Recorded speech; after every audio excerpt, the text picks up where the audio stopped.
to read and reflect. Take a moment to read and reflect what you know about character traits that we've already talked about. And share with me. Do you have an aha? Do you have a, oh, I remember this, or wait, I'm confused about this? Let's start by sharing our questions and our ahas. So look at it for a second. Adam? Well, when I was reading back to when we had to do traits from George Washington's socks, I had a bunch from like, he was humble because he saved Katie without bragging about it. Okay, so you remember looking back at that fiction piece and finding out what kind of traits he had? Did anyone else have an aha from there? I remember when we read Snowflake Bentley, yeah. We had to find his character traits out of what we read. Okay, so you remember that activity. Is anyone still confused about character traits? What's your question? I'm confused on the character traits because I really don't understand how to find those. Okay, well, that's what we're going to practice today. You gave me the perfect question. We're going to practice how to find character traits more today because practice makes perfect. So the more we practice, the better we get at it, okay? So I thought, well, we've read George Washington's socks, right? And we annotated fiction. And we're going to look at another fiction text, but there's another kind of text that we can use to help us figure out character traits. And it's not fiction. What do you think it is? Think about all of the schema you have from reading. Think about all the schema of all the activities we've done. What else do you think we can use? Katie? You could use nonfiction because nonfiction often has real people, so it would probably help you more. Okay. Who can elaborate on what she started to say? Nonfiction has real people, but it has more than that. Who can elaborate on that for me? Can you elaborate? Facts about it. Perfect. It has facts. How do we know a fact from an opinion? Really quick, how do we review a difference between a fact and an opinion? Sydney? Well, a fact, everybody knows it, but an opinion, people can think differently. Correct. Okay, that's a short way of thinking about it. An opinion is something you think. You can't necessarily prove. So we're going to look at different kinds of text. I'm going to show you some primary source documents. What are primary source documents? Back there for me. They're actually from the real thing. So are they from the real thing, or are they the real thing, or are they copy? Elaborate more. You're on the right track. I think they are the real thing. Yeah, usually they are the real thing. What are some examples of primary sources? Some primary sources might be if you go back and you look at some, like maybe a newspaper back then. Okay, so from that time period, an actual newspaper. Anything else? A picture. What kind of picture? Like a picture of someone like standing there or in like war or... What do we call that?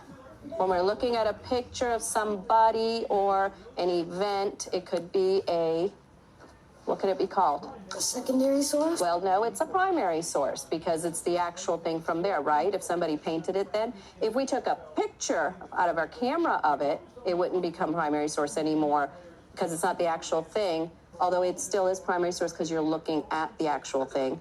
But what do we call a painting of a person? What do we call a painting of a person? A lithograph? No. Think about it. A portrait? A portrait. We're going to look at a portrait. So we're going to study George Washington. We've been doing the American Revolution, and we started our lesson by looking at George Washington and who he was with fiction. We read the book George Washington's Socks, and we looked at the fiction text. And today I'm going to show you another fiction text, but now we're going to look at some nonfiction and primary sources, and we're going to wrap up. And your big question, are you ready? You can note this down if you need to. Your essential question for today is to decide, was George Washington a worthy leader, or was he not a worthy leader? Okay, and you have a paper in there already glued that has that question on there.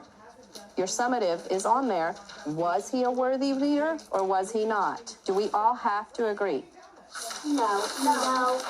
We do not all have to agree. Do you have to back up what you feel with evidence? Yes. Yes. How do you back it up with evidence? What are some ways that you can back up with evidence? you could use some of those things and say what and prove it. Like you could show where you saw it, or you could tell where you saw what you're saying. Like if I said the sky is blue, I would have to show you the sky. Okay, so you have to prove it. You have to use something to show. So I want to read to you. We started a book, George Washington, our founding father. Does it look like fiction or nonfiction? Historical fiction.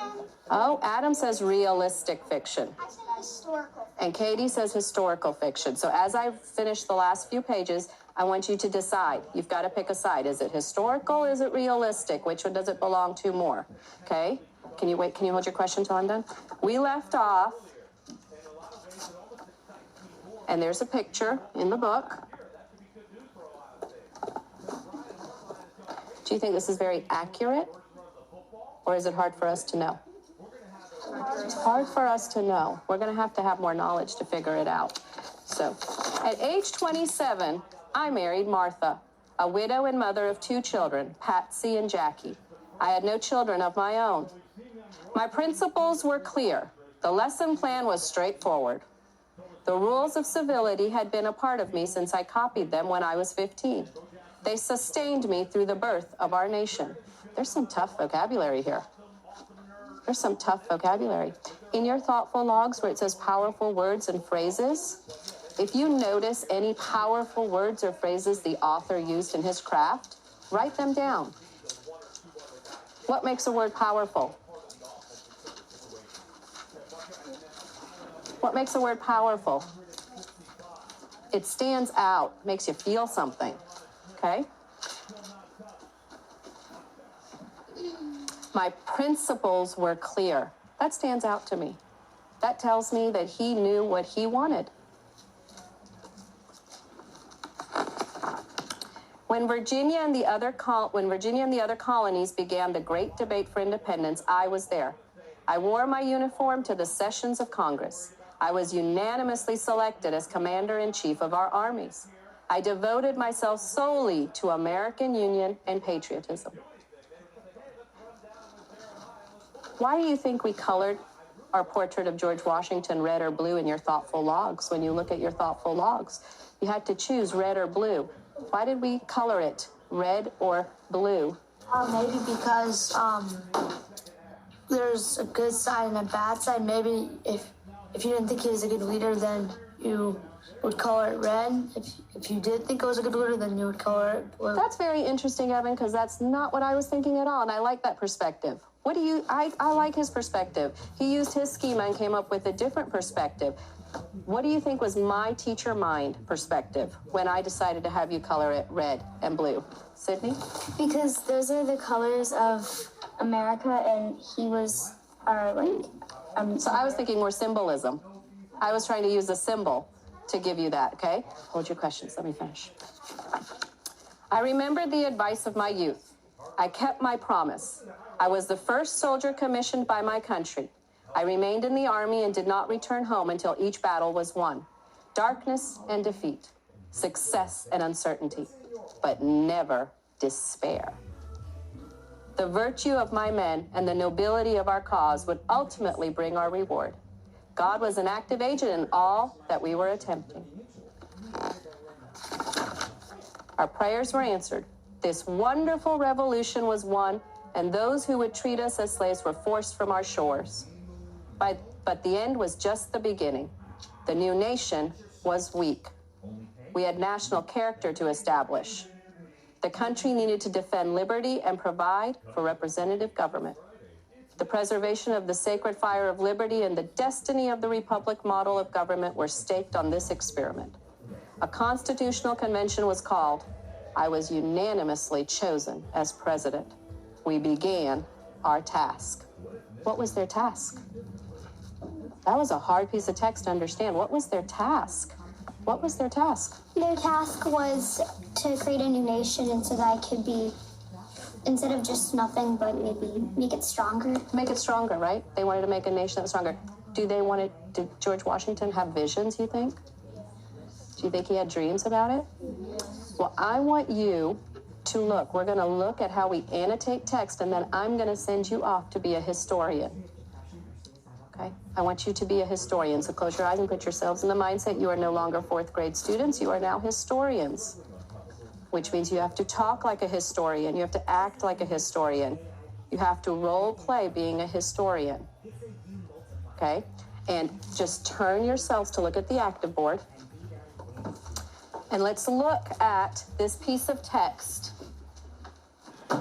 And would you like to drive our technology for us today? Okay. So grab the pen and grab everything else you need. We've read George Washington's socks while we're waiting for Anna to let the technology come up. She's going to get to annotate on the desktop. What does annotate mean? What does annotate mean? Excuse me. What does annotate mean? To note something down. To note something down, to show what's in your mind, okay? Because can I dig through your brains? No. Not physically. That'd be kind of gross. But can I dig through your brains through your thoughtful logs if you annotate? Right. So it's your job to prove to me that you understand what I'm asking you to do, okay? So click on annotate over desktop on the left side. I want you to read this text, okay? I want you to read this text as I read it, and then I want to pick one. We're not going to do the whole thing, but I want to set an example of one thing we can annotate to show what kind of character do we think George Washington had. Does character mean emotion? What do you think? It could. Does character mean emotion? Well, a character trait is like how you are, and it's how you act, and it can sometimes be an emotion. It can. Are they linked? Yes. So are emotion words good clue words? Yes. So let's look up here and see if we can infer a character trait. Okay, we do not know it. We have to infer it. What do we use to infer? Our background knowledge. Our background knowledge. We have to use our schema, and we have to use the words together, okay? Do you want to read it to yourself, or do you want me to read it out loud? Out loud. Okay. Matt was so overcome with relief that he was unable to talk, even though he had wanted to call to Katie and let her know that he was there. As he stood staring from the old rowboat, Matt couldn't take his eyes off the man who had rescued her. He was a tall, imposing figure in a blue and buff uniform. Matt had the strange feeling that he knew that man, for his figure was unmistakable, with his white hair rolled on the sides, tied in the back with a ribbon. His face was strong and proud. It was the face of a leader, the face of a determined man. His eyes stared straight into Matt's, as if one commander had recognized another. It took all of Matt's courage to speak. "My sister, is she all right? The child's alive. No harm will come to her." Who are you?" Matt stammered. "General George Washington, leader of the Continental troops," came the firm reply. "This is some kind of joke, right?" Matt mumbled. The general was not smiling, however, as the wind lashed the freezing rain and snow all about them. Who can share an annotation that Anna should make? Let's have Anna drive, and who can share? I want you to talk to Anna and tell her, and you have to show her evidence. So use meaningful conversation. Look on the board and use meaningful conversation about something that you think. Where it says, General George Washington, leader of the Continental troops, came the firm reply. Where it says, Explain your thinking. well, when it says firm reply, it makes it look like General George Washington is not somebody who's like silly and nice. It's like he's somebody who's serious and needs to do business. Okay, so go ahead and annotate that for us. Have you ever had an experience that tells you why something is firm? Has anyone ever been firm with you? When has someone been firm with you? When I don't clean my room, they get really angry and they speak. Who does that? My mom and dad. Okay, is that a file folder in your brain? Yes. Do you all have a file folder of someone being firm at home? Yeah. So you can relate to this, right? So you're going to work in groups, and you're going to look at various pieces of text and primary source. And your goal today, your objective, is to come up with 4 character traits for George Washington. Will you make a note why he said that, right? On the side, pick a color and write the note. Pick a different, yeah. You had 2 positive and 2 negative traits. Okay? You need to come up with 2 positive and 2 negative traits that you think George Washington had that would help decide whether he's a good leader or not a good leader. And that's what you're going to end up doing. Where do you think your resources are? On Edmodo. Okay, they're on Edmodo. Is there anywhere else you can go for resources outside what I give you? The books up there. Okay, you can use any of the historical fiction, realistic fiction text up there. Maybe some of the primary sources that we have in our social studies books on the. I wonder, yeah, that's a very good conclusion. I bet your social studies books has some primary sources that you can go and look. What would you use in your social studies book to find that primary source? Would you just start flipping through the pages? No. Would you just start flipping through the pages? Well, first of all, you can go to like the table of contents. You could go to the table of contents, and what's on the opposite end of the book that you could go to as well? The index. So you can go to the table of contents or the index, and you have to have some key words, right? Okay. I would like for you to work with your Scamper groups on this activity. Okay, so we're going to move around the room. You're going to settle into a position, and you're going to work with your Scamper groups. On the desktops, they're up. If you need, dictionary.com to look up a word. There's websites. Can you go to my website? Yeah. Do you think I have links up there? Yeah. Do you think that link can take you to another link? Yeah. But it's really different to read a website, isn't it? So be very careful and mindful of what you're reading on the website and where you're clicking. Okay? So can I get you guys to move into your Scamper groups, take all the materials you need, and Scamper 4 character traits for me about George Washington. 4, your table can sit. 5, 4, 3. Okay, so what are we like? Where do we put that? 2 positive and 2 negative on this picture of George Washington. So like, one, look over there. If she put selfish and loyal, And is it like asking and us? then you like so we could do he was fearless. But we should, and then we could like put an example. But we should put like words that we think he is like on another page, like this page, and then like see which we could make a list of them, like we did on our Scamper, and then see which ones are the best.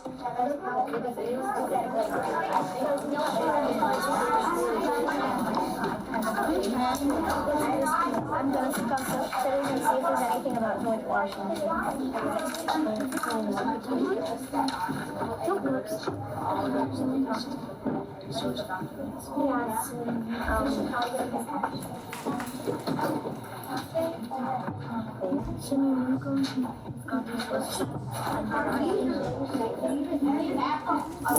Can I get your attention for 1 second?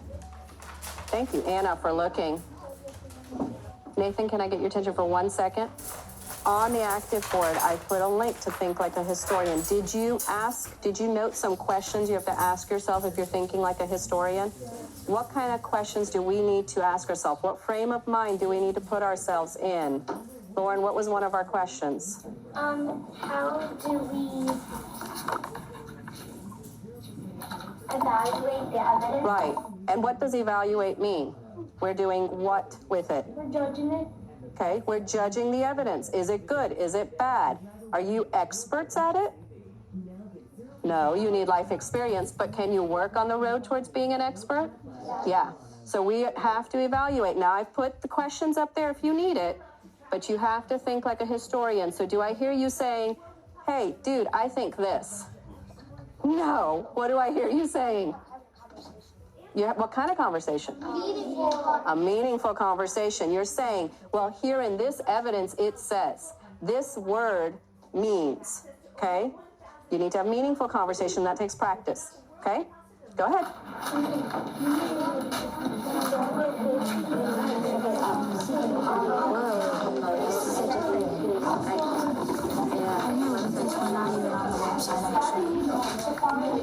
I think there's a link to it.